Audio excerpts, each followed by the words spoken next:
So, welcome back to Fair Friday. For the last case of 12 Days of Murder, we are going to Wisconsin. As you see by the thumbnail, this case was pretty well known. Our killer just got convicted not that long ago, and so I'm going to give what I can publicly.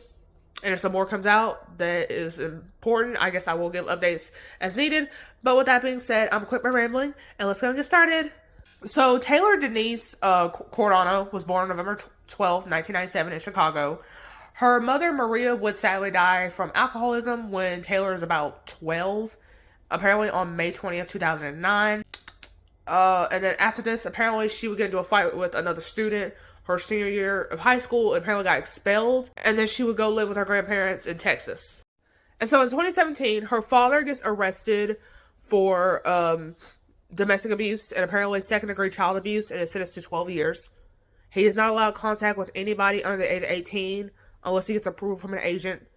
And if he is in the presence of anyone under 18, there has to be an approved adult chaperone by said agent. So whatever agent approves it, there has to be a chaperone that approves of that adult.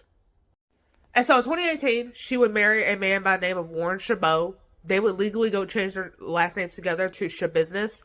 And then apparently she would create a GoFundMe to help fund her business that she had, which apparently was like making like dream catchers and stuff. Hence why the media knows her as Schabusiness, because she legally had changed it. And that was her legal last name at the time of our crime. So in June of 2020, Taylor is charged with battery and resisting arrest. In 2021, Warren and Taylor have a child together. Warren apparently is arrested for drug charges and is sentenced to 21 months, whereas Taylor at this point apparently is on 3 years probation. So then, apparently sometime after this, Taylor gets arrested again, and this is for resisting arrest, assaulting an officer, and having possession of drugs in the car, and she only gets 2 more years of probation added to her sentence. So Taylor, it doesn't say when, but Taylor had apparently met a guy named Shad, and apparently he was born in September 1997, and was one of 4 siblings. And apparently he had graduated from like Bayport High School. And then he was working at his family business at the time. He had graduated from Bayport High School and apparently was working in the family. So on the night of February 21st, 2022, so literally like almost 2 years ago, apparently Taylor went to go pick up Shad because he was living with his mom, and she went to go pick him up to go to her apartment. And apparently they came back either late Monday night or early Tuesday morning, according to his mother. She doesn't know exactly what time they came back, but they do eventually come back. And apparently they're down in the basement, and Taylor is over here injecting the both of them with trazodone, which apparently is a sedative for antidepressant, and there's also smoking weed. So obviously that's not going to end well. It didn't say who the antidepressant was for. It just said they got it somehow. So on the 23rd, between 2:30 and 3 a.m., Tara, who apparently is Shad's mom, apparently she hears like a door slamming and a car leaving, and assumes it was just Taylor. Which I believe it is Taylor, because obviously Taylor wasn't there when she went downstairs. So she eventually goes downstairs to the basement to see like what happened.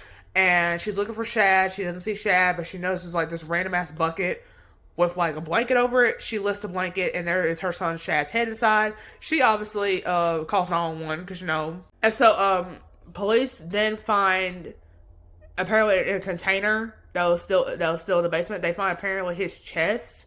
How do I say this? His chest, and apparently one of his feet were inside the chest, because obviously Taylor had dismembered him. That's basically what's going on here. So then obviously police are called. They go to Taylor's house because obviously Tara is aware of Taylor. So they go to her house. She has a record, so I don't know if she gave them the address or they used her criminal record to pull up her address, but they go to her house. They see there's a trail of blood by her vehicle, apparently, even though there's like snow outside, which is weird but it's Wisconsin, it's like February, so. And apparently while they don't knock on her door first. Of course, apparently they just go look in the van before they even like go to like actually knock on her door. And she's coming out, and she sees them, and apparently she stops like dead in her tracks. So then of course, well, she's already out, so let's start asking her questions. So then they proceed to ask if she knew why they were there, and apparently she had like an ankle monitor on her when she was on probation, and apparently she just casually confessed to, yeah, I cut off the ankle monitor that was on my leg, and y'all are here because I technically violated probation, which normally they would be here for that, but they're more focused on Shad than you violate probation. So then they asked, did you know about Shad's head in the bucket because you were last one seen with him, according to his mom. Apparently she confesses, and they do find parts of Shad's leg and a crock pot in her van. So then Taylor starts going into details about, like, the murder and, like, what she did with the body afterwards. So apparently she would claim that it was trazodone and meth. Not trazodone and weed, but there was trazodone, at least a illegal drug, and they were for having sex while under the influence. And apparently there was, like, a chain wrapped around his neck, and apparently she kept pulling until he eventually blacked out, which apparently takes, like, at least 3 to 5 minutes. So she was pulling for, like, a good minute. And then it said that she had oral sex with him after post-mortem. At least, so it's after believed he had died. And apparently she had shoved, like, sex toys up his anus. Post-mortem. And then apparently she had used knives from the kitchen to dismember his body. And apparently that's how Tara hadn't heard anything. So then, of course, she is charged with first-degree murder, intentional homicide, mutilating a corpse, and third-degree sexual assault. And apparently it's third-degree because the stuff she did to him, even though obviously that's, like, non-consensual and fucked up, it happened post-mortem. So apparently, legally, he wasn't really declared a person. She was put on, like, $2 million bond and is obviously declared a flight risk. So, like I said, remember, Taylor and Warren, they have a daughter together. And Warren, he's still in jail, so obviously he can't raise a kid. So then her daughter is sent to go live with her grandparents, the ones that were helping raise her after she got expelled. They're apparently raising her right now in Texas. So, apparently it said that she made at least 26 searches for the infamous serial killer Jeffrey Dahmer. Because, like I said, this is Wisconsin. That's where he kind of did his murdering at. And so she would originally declare, like, not guilty. But apparently changed it. And then apparently this pushed the trial back a little bit. And more people had to examine her because she randomly just changed her plea to guilty. And so something that the media doesn't really talk about, but I thought it would be important because this was her brother. And I don't know if she grew up with this brother, but it is still her brother, so I just thought it should be mentioned. Apparently her brother would tragically die in a motorcycle accident on July 1st, 2022. So rest in peace to her brother AJ. So in April 2023, so literally just last year, her defense lawyer would try to say, can you push it back to May because our examiner doesn't have the results ready? And the judge apparently had agreed to this, and Taylor proceeds to attack him, which is on video. It is available on YouTube, by the way. Then obviously this defense attorney, he backs out, and then she's given like a new defense attorney, and her trial is pushed back to July 2022. And then on top of that, she also apparently threw a chair at a psychiatrist. And so, obviously, defense would try to say that Taylor was on a mental decline ever since her mom died way back in 2009. And she always started using drugs because of Warren. Because, and hell, he's in jail already for drug charges. So make it look even more convincing. So basically trying to throw everybody on the bus except herself. So remember when I said, in her charges, she was charged with third-degree sexual assault? Well, her defense lawyer tried to get that charge taken off because he was dead. And there's no apparently physical evidence of such assault, even though she confessed to it. And also, apparently she was under the influence of meth, and her lawyer was trying to say, oh, well, it doesn't match up with things at the scene, and you can't rely on somebody who was under the influence of drugs for a testimony, even though the things that she said matched up almost perfectly with what was on the scene. So yeah, that didn't go well for her. And so in late 2023, finally, doesn't say when, but finally, she is sentenced to life in prison. And it looks like life in prison without parole. And then apparently Shad's uncle would come out and say that she hopes that he dies in prison like Jeffrey Dahmer. And for those of you who don't remember, Jeffrey Dahmer had died because another prisoner had killed him. So basically saying, since Taylor pretty much is referencing the media as a wannabe Jeffrey Dahmer, I hope you die like the actual Jeffrey did in prison, like the guy who killed him. And so yeah, with that being said, that is it for 12 Days of Murder. This is pretty much probably the most well-known case out of all the cases I've covered this year, and I think this is the most well-known case. And so yeah, with that being said, definitely know what your thoughts are down below. Should I keep doing the 12 Days of Murder? Because I see other YouTubers, they do it for Halloween, but I feel like that's too because Halloween's already scary as it is. So for me, I feel like I'm gifting you extra videos, hence why I'm doing it around Christmas time.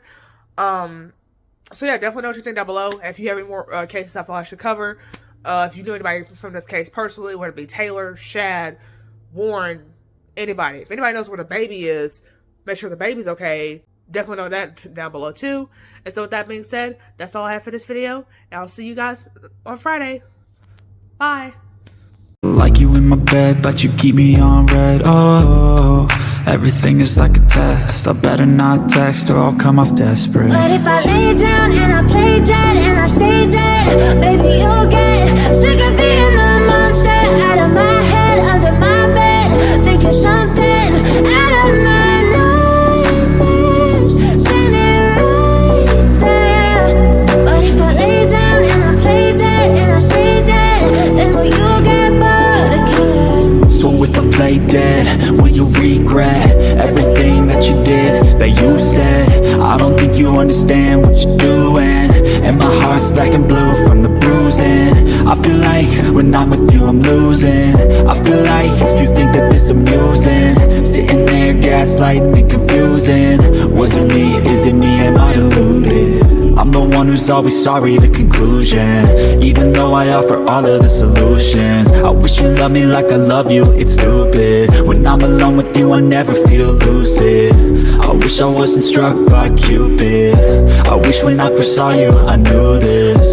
When I'm with you I feel so useless, I feel diluted, my heart's been wounded. Silhouettes of you are like a taunt, never really know just what you want. With you I don't ever feel calm, I can feel the sweat inside my palm. Play with me like cats and a string, you don't understand the pain it brings. You don't ever wanna give me wings, you don't ever wanna set me free. But if I lay down and I play dead and I stay dead, baby, you'll get sick of being the monster out of my head, under my bed, thinking something out of my nightmares, standing right there. But if I lay down and I play dead and I stay dead, then will you get bored of killing me? Then will you get bored of killing me? And will you get back?